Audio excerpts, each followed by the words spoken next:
Greetings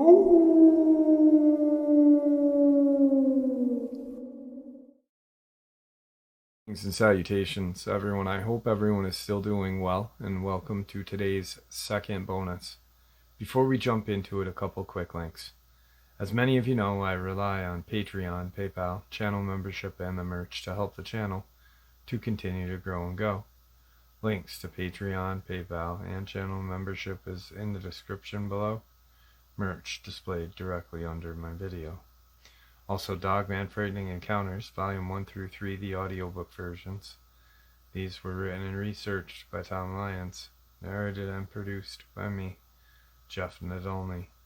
Those audiobooks are available on Audible, Amazon, and iTunes, links to which are also in the description as well.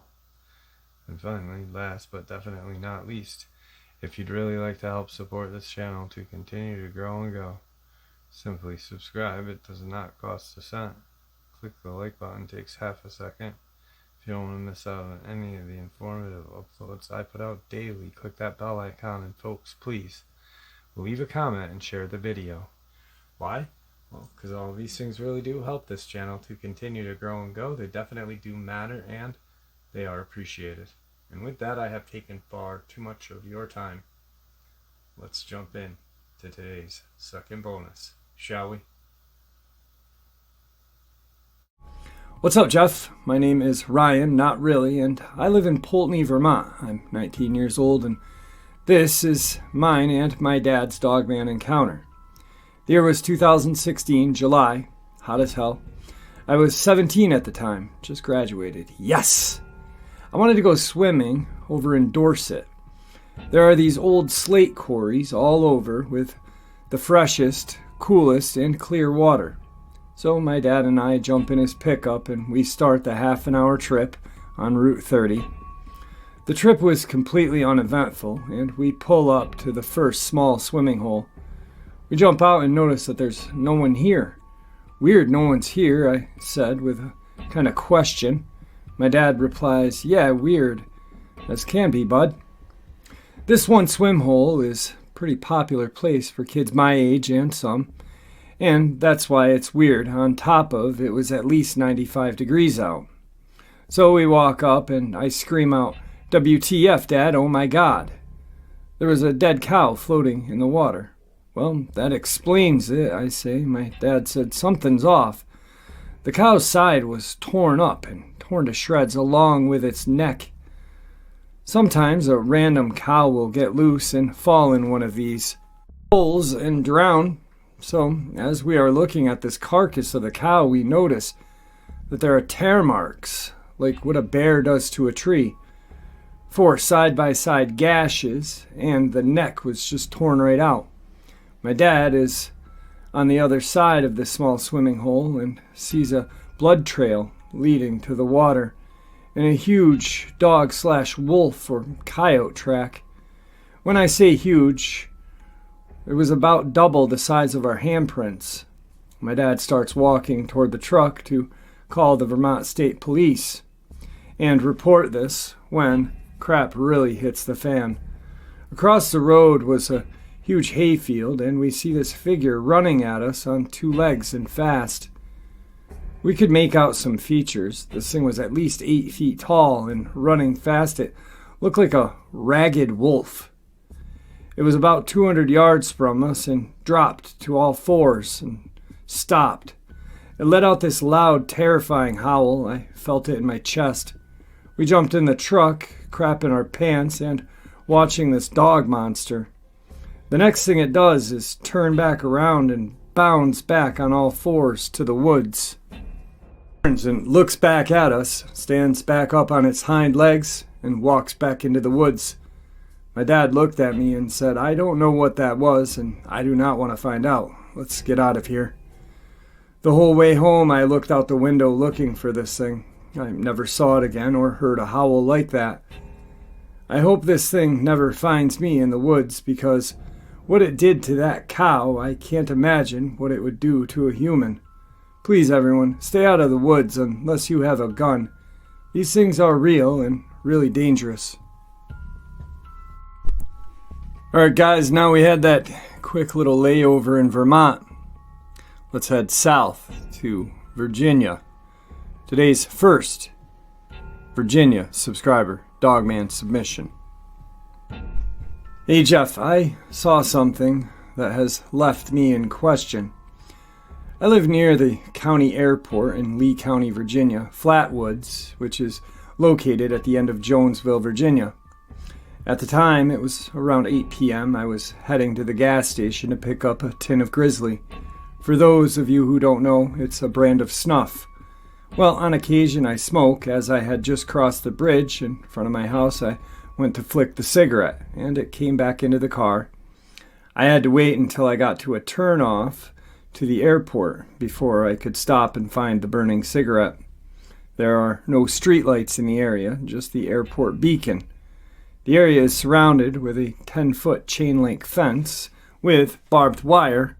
Across the top of this fence, I get out of the car and immediately I hear what I think is a coyote howling in the distance, which is normal for here. I continue to look for the cigarette that is somewhere in my car burning the interior when I start to hear commotion behind me. I think to myself, damn, coyotes are trying to sneak up on me. But it started to sound like one animal, but bigger than a coyote. The area behind the fence is nothing but small trees and brush for a quarter of a mile until you reach the end of the runway. So I couldn't see it until it got right up to the fence. I got back into the car just in case I was being stalked to keep from getting jumped by a pack of coyote. I turned off the interior dome light, and all I noticed behind the fence watching me was two amber-colored eyes. I heard a very deep growl, but I also felt it, as if the sound resonated into the car as it was still running. I didn't get a good look at it, but I did notice it looked like it had stood up just by watching its eye shine. Again, there are no streetlights, but judging by the size of the fence that I have stood by many times while watching planes take off, it looked to be close to 7 feet tall. I'm 6'2", and like I said, I've stood by that fence a lot. I went to turn the car around so that I could shine the lights on it for a better look, but as I was turning the car around, another vehicle passed by and it was gone. Could have been a big coyote, but I had never seen one that big. I didn't hear any howls from it, nor have I seen or heard of anything like that in this area, except for one Dogman sighting in Keokee, Virginia, which is 30 minutes northeast towards the Appalachian Mountains from where I was. Any idea what I was looking at? I want to go back and look for prints. I know the airport owner very well, and I can get clearance into the area. I've hunted coyote and watched them before, but I've never had an encounter with one that big and with a growl that deep. And those eyes, never seen eyes like that. I want to add that I drove up the 1-mile road leading to the airport, and I didn't see anything but a Dodge truck with fogged windows. I had an idea of the reason, so I ignored the truck and drove back down the road, trying to find the animal, but I couldn't find anything. I used to hunt a lot back in the day before I gained a deep respect and love for nature and animals after protecting a fox den of pups from people who wanted to kill them.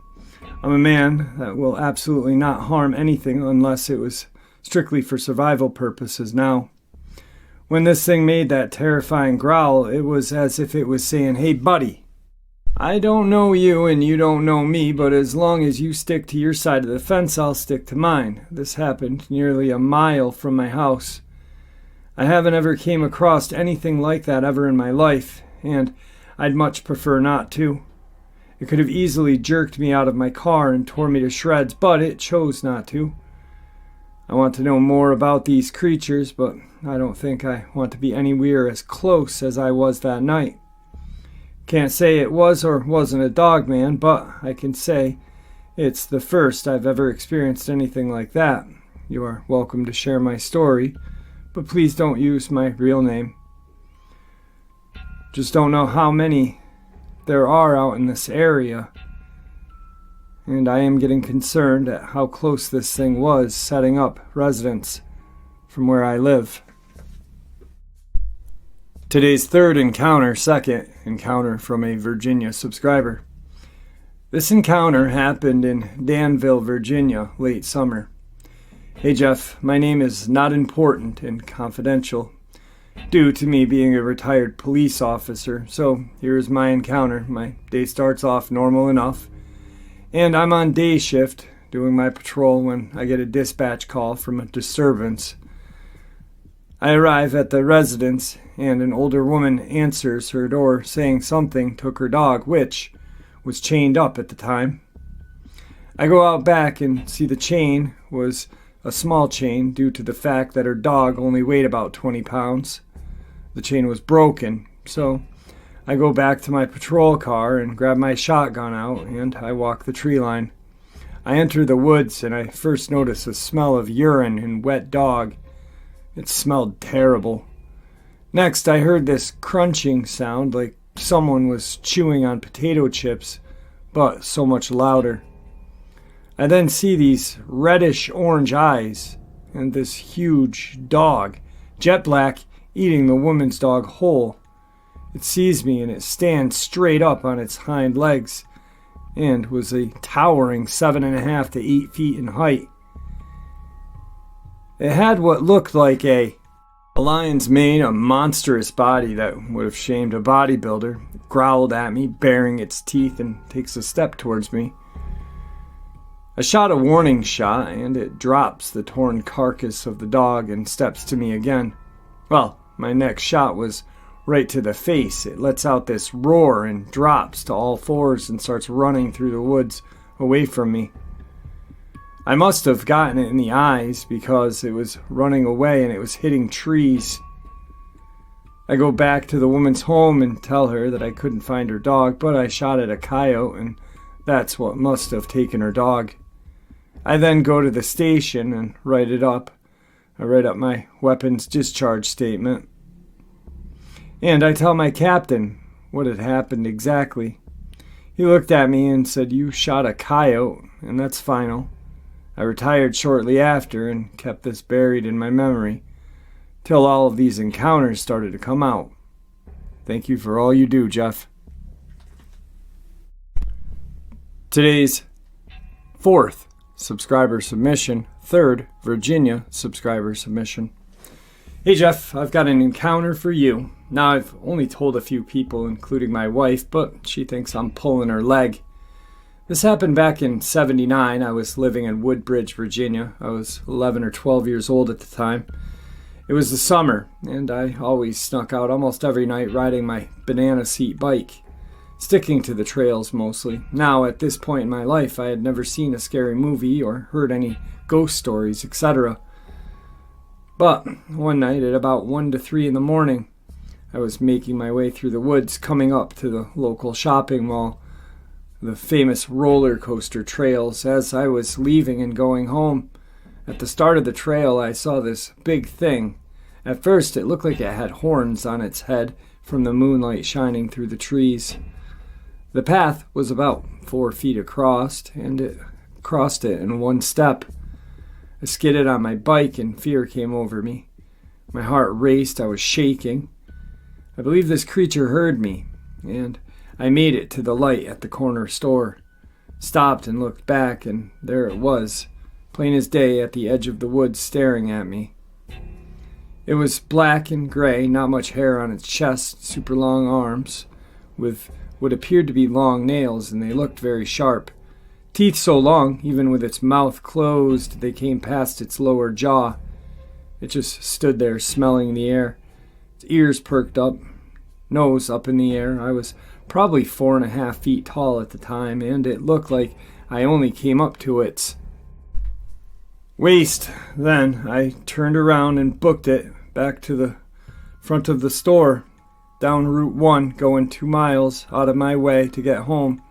I pedaled as fast as I could, and from then on I did not go out at night in the woods by myself. The people I have told think I'm making it up, but for real, this thing I saw that night is forever burned in my head. Keep up the good work, Jeff. There is always great encounters out there. Take care. you can contact me if need be. Today's 5th subscriber submission, 4th Virginia subscriber submission. Hey Jeff, happy and blessed Easter. I hope you're having a wonderful day with your daughter and family. And I'll give this a shot, so here we go. Please know, my friend, that I am no writer. This being said, I'll try my best. In November of 1999, on a family farm I've hunted since I was old enough to stray and roam the hills and valleys with a single-cock repeater Daisy BB gun, and gained a working knowledge of guns and land at an early age of 8 years old. And in doing so, I chased everything from starling blackbirds to ground squirrels and woodchucks, anything that would give chase and offer a fun time.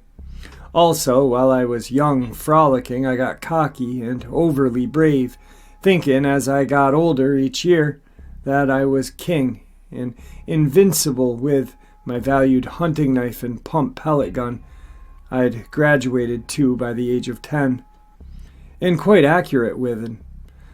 On through the years deer hunting every year, never got serious about it till I was 15 and killed my first buck. At 17 years old, and this thus began the like a fever, trying every year to get my legal allotted amount. And many times getting close and harvesting many. I wasn't afraid of nothing in the mountains. I alone ruled them. I thought building pressure and air in my balloon like an opinion of myself. Now, looking back, I was foolish in unknowingly building the stage for a showdown for what would be my fall from grace, learning that I wasn't the self-promoted giver and taker I had bragged and boasted about. I had never seen anything that would, to me, present any kind of challenge or danger I thought would cause me harm from a coyote or bobcat, and even a black bear, as long as I held what I knowed could take a life. My first ever bought left-handed bolt gun, 300 Win Mag. Before I got serious, I traded up and bought the cheapest way to hunt. One day in 1999 during rifle season, I was hunting in the backside of the mountain, my honey hole. I'd hunted for years across the fence on neighboring woods.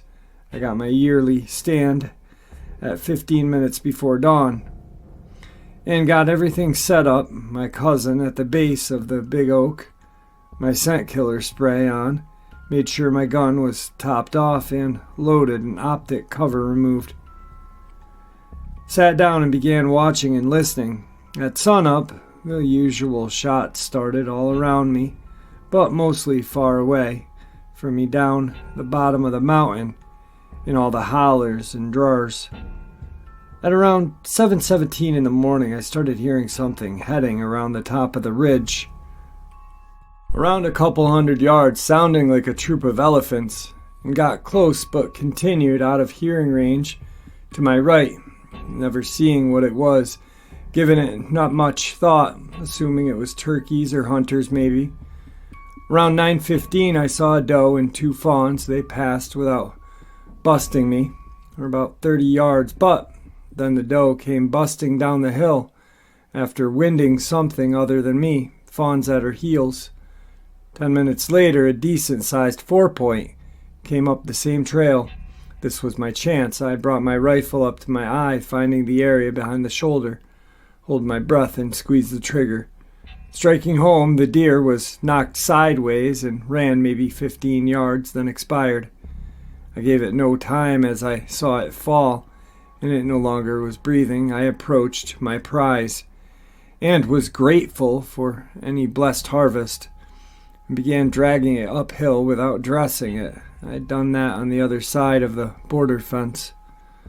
When I started pulling about 50 yards from where it fell, I heard something following the same trail the buck did before I shot it. By this time, from where I had moved, the animal had laurel and brush obstructing my sight. It sounded like what I had heard earlier, making a lot of noise and moving faster than I had heard it last time, breaking the brush and hard on its trail. I stopped and was watching with my rifle in hand. Then it stopped as well. And then I heard a bellow is what I called it, but nothing I had ever heard before. Almost like a dull, loud hum. Then I heard an explosion of air, and Jeff, it sounded like an air tank when the valve is slowly opened, then let go real fast, hard turn. This time I was getting nervous, and I pulled my gun back up to the eye and began looking in my scope. I finally see this brownish-like coat with black blotches standing an estimated 3.5 feet at its shoulders. But the patch, about a foot across and squared, the animal I thought was possibly a spotted bear or a big stray dog. I began dragging again, and more veracity this time, and I got about 40 feet. Then an unnatural, breathtaking howl rung out, and I stopped immediately.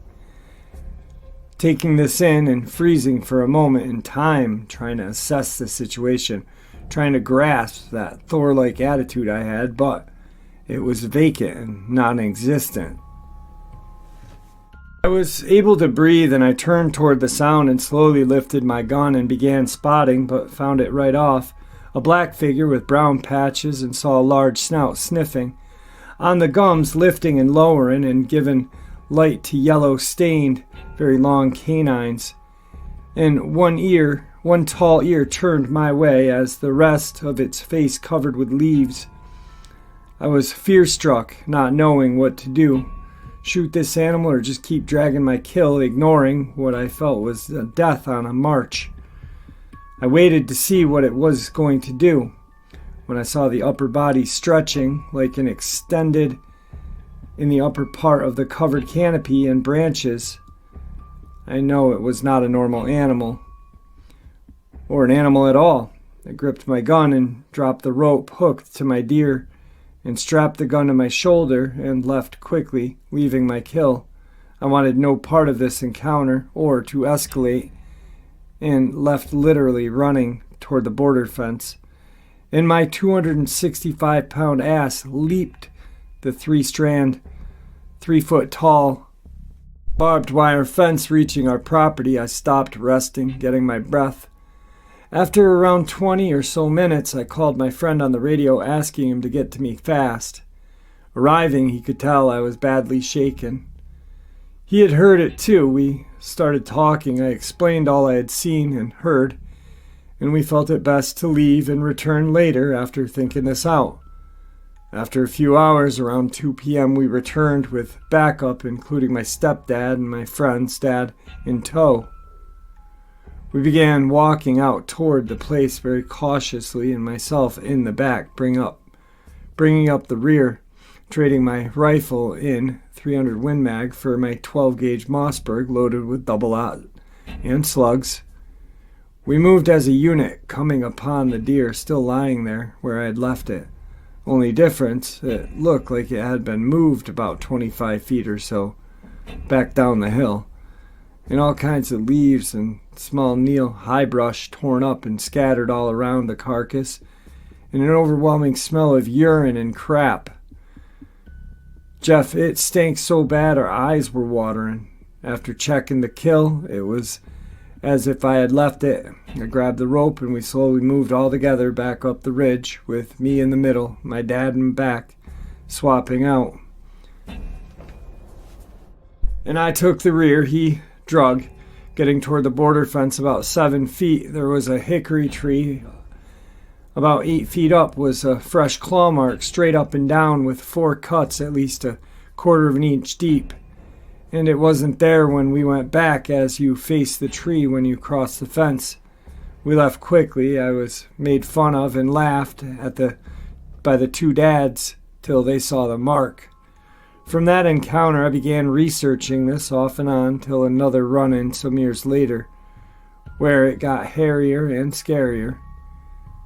That's another story, but I'd conclude that it was a werewolf in the flesh, and after a month after my encounter, discovered the brief description of Dogman and gave it light. It resembled what I saw.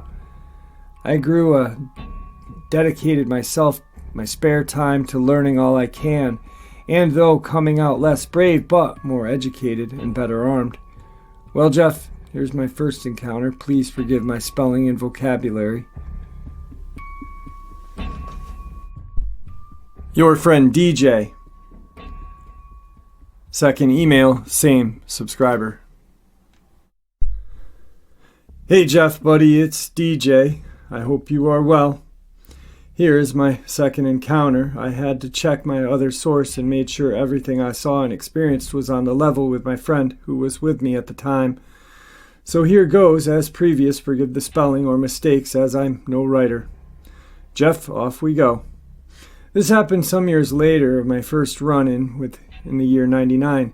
This experience was in late September as myself, an experienced hunting friend, co-worker, we had been small game hunting that month for squirrel, but had noticed a drastic reduction in not just the numbers, but also grouse and turkey, though not in season this early in the year. We still would have crossed tracks with this wildlife way before and hadn't. That alone led us to question the environment and its goings-on around us. Big D, nicknamed for Daniel, was especially vibrant, live spirit in the outdoors, living every moment in the outdoors at its most and fullest like me. Every trip only leading to no more than 2 squirrels harvested. Every other trip and sighting some days as 0 was building the question what, why, where, and if scenario. We had began troubleshooting our current dilemma after the 3rd trip. He'd been told and versed on the previous experience with what I learned later was a Dogman or equivalent to. So poked fun and called me, quote, Sasha, the European fable of the boy who cried wolf, unquote. Every couple of outings, whether hunting or fishing, even hiking. But unbeknownst to Big D, on myself his day was coming, as the second as well. By this time, the 3rd week of season, we had guessed a conclusion was drawn. It was a pack of coyotes in the local area responsible for the reduction of the small and big game in the area of Tazewell County, where the farm was located.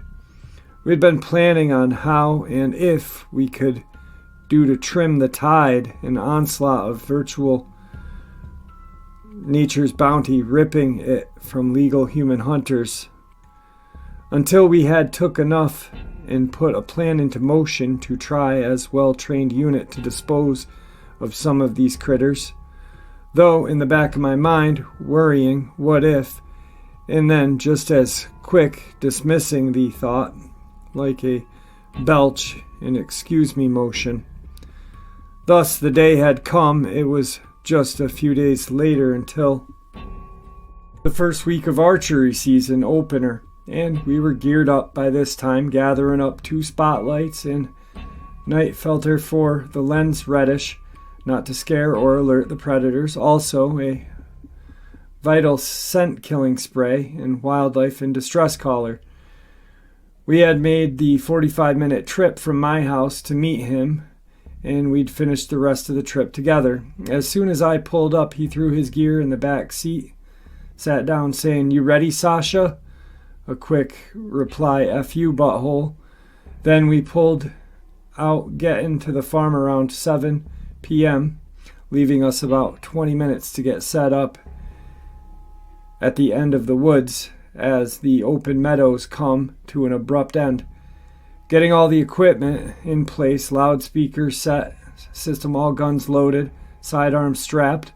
It was 7:45, completely dark, so D hit the cordless remote, activating the squealing rabbit distress call, with me turning on the rechargeable 500,000 candle-powered spotlight every 4 to 7 minutes. After an hour passed and no action except coyotes hollering about 3/4 of the mile, couple farms away was the only response. The raccoon went bounding down out of the woods just then, and I mean hauling friggin' chicken. To our surprise, we looked at each other, and I spoke, saying, "What the hell?" And D replied, "Back damn." And raccoons moving like they're being chased by a horny RuPaul. Once we cleared, we started talking. What made that move like that? And right then, maybe 10 minutes had passed, I heard that damn dreaded sound like the otherworldly moan. Hearing it just one other previous time in my life a few years earlier. Never ever hoping or thinking, nor wanting to hear that hellish sound again. Daniel, like me, froze, not moving a millisecond of an inch. As my small headlamp provided just enough light to see him beside me, he not even blinking at that moment in time. It was by the sound around 400 yards up the ridgeline that led down the draw through the holler to the open pasture. As we were set up, we began scrambling, readying for whatever was coming, and coming it was. Even at that long way distance, we could still hear it, like it was just a few yards away, thanks to the windless clear night. He was asking me what the hell it was, while checking his weapon, a trusted .44 stainless laminate lever action, and I replied, "Hey, I'm Sasha, butthole, remember," trying to provide a little bit of levitivity in this scary, sweating, heart-pounding moment. D snickered as he swung the lever shut on his gun, watching him grab and check his Glock 20 10mm. For those of you who don't know, that model Glock is the most powerful auto available in semi-auto form aside for the famous iconic Desert Eagle, and rivals even it in some of its magnum forms in shrill power and penetration. That after this night purchased the very model in that not so neat far future, I had already bolted my .260 Remington and felt my Ruger 357 GP100 on my belt, sounding like a fast approaching, out of control ATV, smashing and uprooting whatever was in its path. All of a sudden we heard the border fence crack and stretch.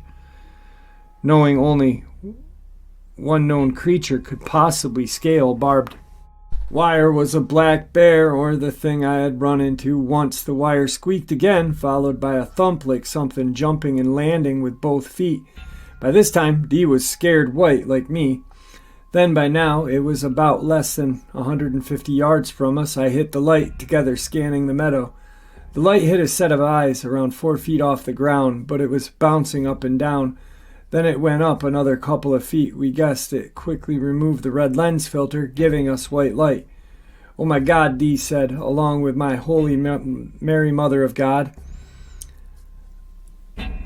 I know down deep, silently praying, not for the approaching being, not to be my nightmare incarnate. But, oh well, here it stood. Those eyes, those damn psychotic, soul-draining, glowing, colored pupils, throwing up his rifle, taking aim, and I watched his trigger finger tighten. I put my hand fast by, ever so easily, on his hammer, holding and telling him, "Don't," with D saying, "What are you, crazy?" replying, "No, but don't shoot if there's no need." He slowly let the hammer down while sweat dripping from his forehead, standing his gun on his leg. We stood watching it, noticing its shaped upper torso coming down, meeting two hawked legs. Like a dog, slim but still defined, even at its distance, him holding the light, my turn with the binos, then handed off. Again it ran another 70 plus yards, cutting to the left, its right butt still blaring towards us. As he grabbed his gun, suddenly dropped the spotlight as both of our headlamps lit it up. Both aimed our guns at it. I clicked my safety off. Suddenly it looked up dead at us, like drawing back. We heard a sound like a tire valve blowing out, losing air. Then pause, and then damn releasing a window-shattering howl. That made our buttholes draw up so tight they'd write Egyptian hieroglyphs. Then he fired at its feet, blowing a cloud of sod and a cow biscuit, making its rump leap straight 3 feet in the air. When it hit back down, the legs moving like a scattered bobcat faster than everything we had ever seen. As it ran, I fired over it about 4 feet over its head. It kicked into gear and leapt the fence and was gone. Still standing, we turned towards each other, and Big D letting out a big deep breath, saying, "Well now, I not just believe you, but saw my own reckoning."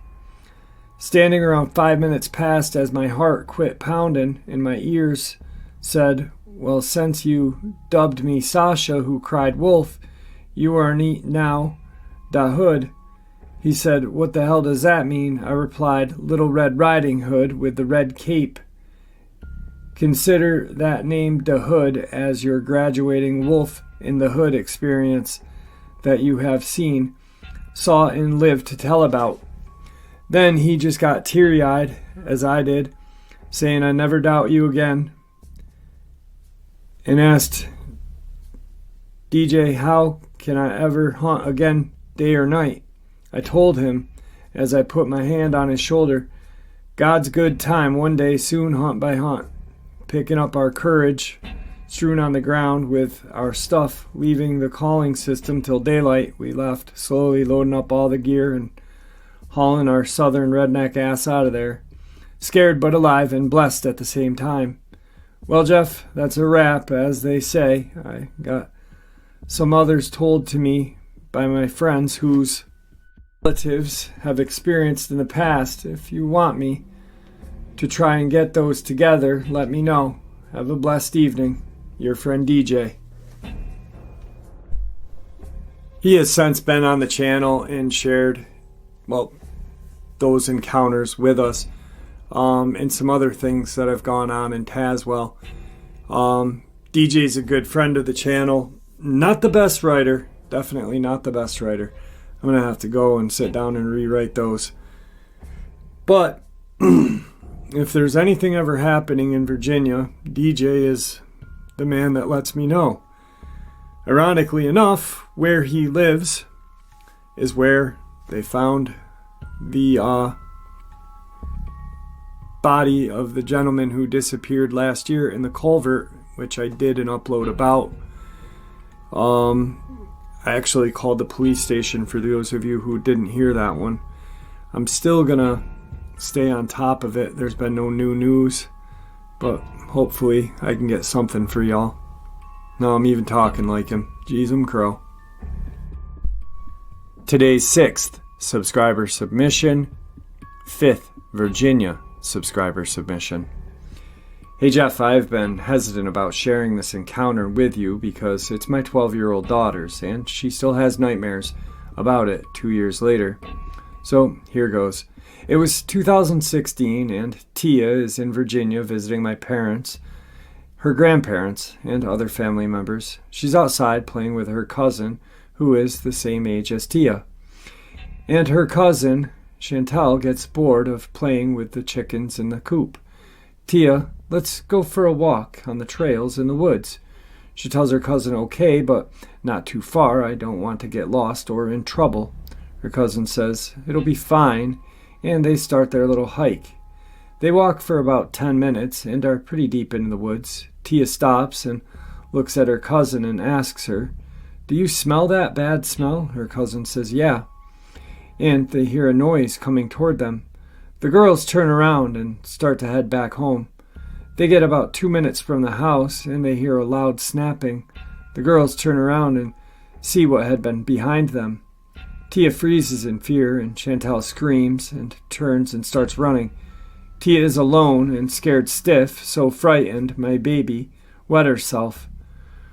What she saw is a monster of a creature.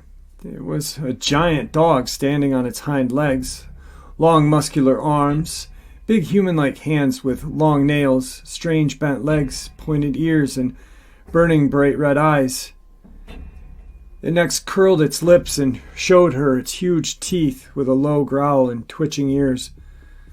The dogman then starts walking toward her. Seconds later, my father, her granddad, calls out behind her. The creature growls and quietly. Tia said it kind of smiled at me. Mama, and it turned and ran back into the woods. Her granddad hugged her and asked, "Are you okay?" and brings her back to the house. When she sees Chantel, Tia asks, "Why did you leave me?" "Tia, I didn't. I yelled at you to come on. And you didn't, so I ran home to get Papa." Tia will not go into the woods and has nightmares every night, still 2 years later. Today's 7th subscriber submission, 6th Virginia subscriber submission. Hey Jeff, I really enjoy your show. None of my experiences were traumatizing, as most of your stories seem to be, but I've definitely had 2 experiences, and a handful of others seemingly related. I grew up in the mountains of Virginia. I spent so much of my life outdoors that I used to say I slept more in the forest than my house. Now that I'm older, that isn't as true as it was 20 years ago. Back in the 80s and 90s, you could sleep on the ground in the woods with no worries. I used to camp with only a hammock and a tarp to keep the rain off of me. Sometimes I would just go and sleep in a sleeping bag on the ground with no tarp at all. However, that has changed since the turn of the millennium. There are predators in the forest now that weren't there when I was a kid. Oh, they were, but... Encounter 1. Back in '98, I had purchased 400 acres of land in a remote part of Virginia. I intended to divide it into a subdivision, which I eventually did. When I first purchased the land, there was an old farmhouse, probably built in 1910 or so, that I intended on fixing. But the windows were all busted out, so I used the old mill on the property as my sleeping quarters while I fixed up the house. This mill was made of oak board. I secured it with a chain and padlock on the door. This mill was so sturdy that the roof was a solid layer of oak board with metal atop of it. At the south end, there's a cheap addition where the roof was just sheet metal nailed to some rafters spaced about 2 feet apart. The building was about 15 feet high at the peak. There was an old maple tree growing next to it with a long branch that went over about half the roof. I used to cook chicken for dinner and toss the bones out the mill for the cats. Something, I don't know what, would come after dark and steal the bones from the cats. I could hear it growl, and then I could hear it crunching the bones up. I did find a track of a large feline or canine in the mud behind the barn once, but I never confirmed what the creature was. Back then I had a Browning high-powered 9mm pistol in addition to a couple of other weapons. One night, about 2 in the morning, I was awakened by a sound of heavy footsteps on the roof above me. I didn't know about Dogman or Sasquatch, so I figured, hey, it's a mountain lion. Today I know that it was unlikely to have been a cougar. At the time, I felt certain that it wanted to kill me. I don't know how I knew it, I just did. I was wearing nothing but my boxer shorts, and hearing steps on the roof above me made me break out in a cold sweat. I got up as silently as possible and grabbed my pistol, but I was still barefoot in my boxers. I was being stalked, but I was stalking the stalker quietly underneath it as it walked on my roof. I heard the thing walking southward, so I walked underneath it, barefoot and silent, until it went on top of the extension, the section with only a thin layer of metal with no boards. I heard it jump to the ground, and then after a few seconds, it jumped back to the top of the roof peak, which is about 15 feet high. At that point, I concluded it must have been a mountain lion or something to be able to jump that high. I felt very strongly that whatever it was wanted to eat me. I was standing directly underneath it. I waited to hear the footsteps, and when I did, I unloaded 10 out of 12 rounds of my magazine straight through the thin metal roof above me. I think I scored a direct hit, if not 5 or 6. Whatever it was fell on the roof with a loud crash. Then I heard a sound like fingernails on chalkboard as it slid off the roof. Eek! There was a thump as it hit the ground just outside the door. I was tempted to open the door and finish it off, but I thought better of it. I waited for daylight. In the morning, there was nothing there. That's the first encounter. Today, I do not believe it was a mountain lion, but I never saw the beast, so I don't know what it was for certain. My second encounter. In the years since, I have lived in a few different places with lots of forest nearby. While walking around in the woods, I have twice seen large trees spontaneously fall over near me on a windless day. One of them was a pine tree that was 24 inches thick at the base with no rot. I suspect that it was a Sasquatch, warning me away. I moved to a different part of the mountains of Virginia, and I rented a house on 500 acres of land that was separated from the road by a river on one side and the mountain on the back side. To get to my house, I had to either drive 100 yards through a river or walk over a swinging bridge. I loved it.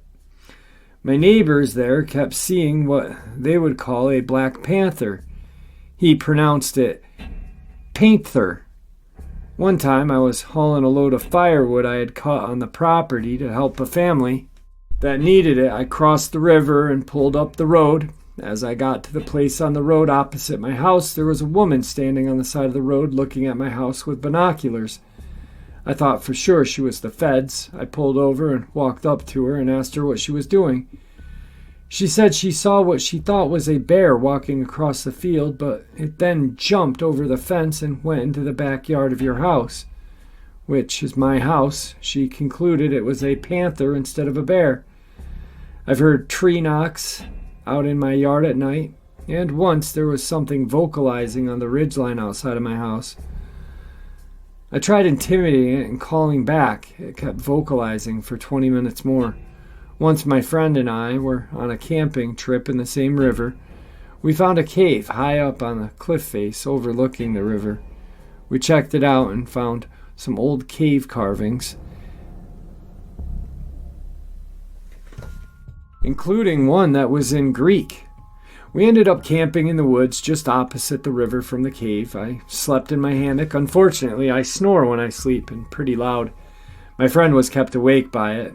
He said at some point in the night something that he assumed was a bear came near me and was growling at me as I snored. I never woke up.